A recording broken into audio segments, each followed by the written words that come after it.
શ્રી રોહિદાસજીનો 649મો જન્મોત્સવ હર્ષોલ્લાસથી મનાવ્યો। રોહિત સમાજનું માનવ મહેરામણ ઉમટી પડ્યું। ગાંધીનગર જિલ્લાના સેક્ટર 6માં આવેલ પૌરાણિક મંદિર ખાતે સંત શિરોમણી સંત શ્રી રોહિદાસ ભગવાનના મંદિરના સાનિધ્યમાં સંત શ્રી રોહિદાસ સેવા સમાજ આયોજિત ભગવાન રોહિદાસજીનો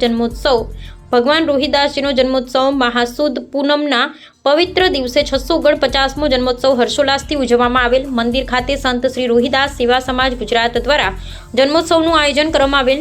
આ જન્મોત્સવ નિમિત્તે સવારે 8:30 વાગ્યાના સુમારે રોહિદાસ મંદિરથી ભવ્ય શોભાયાત્રાનું પ્રસ્થાન કરવામાં આવશે।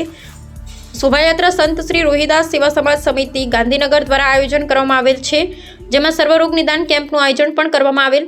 આ કાર્યક્રમના અધ્યક્ષ પ્રદ્યુમ્નભાઈ વાધા, સામાજિક ન્યાય અને અધિકારીતા વિભાગના મંત્રી, વડગામના ધારાસભ્ય જિગ્નેશભાઈ મેવાણી, અલ્પેશભાઈ ઠાકોર, મેયર મીરાબેન પટેલ, ઉર્મિલાબેન પરમાર, કાઉન્સિલર કુબેર, નગર બોર્ડ મહંત શ્રી અનિકેતન માડી તેમજ સમાજના મહંતો, સંતો અને મહાનુભાવ અગ્રણીઓ, સમાજના બંધુઓ, ભાઈઓ અને બહેનો મોટી સંખ્યામાં ઉપસ્થિત રહ્યા હતા।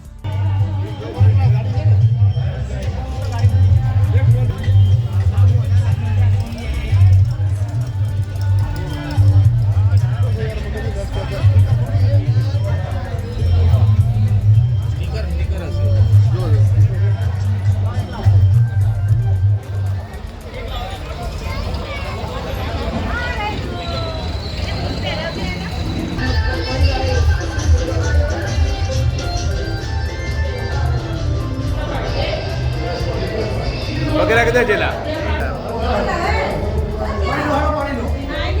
जेलो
जन्म जयंती विषय समाज ने शू संदेशो आपो छो? आज गांधीनगर स्थित संत रविदास मंदिर द्वारा संत रविदास संत शिरोमणीनी जन्म जयंती निमित्ते खूब मोटी संख्या में लोग उपस्थित है।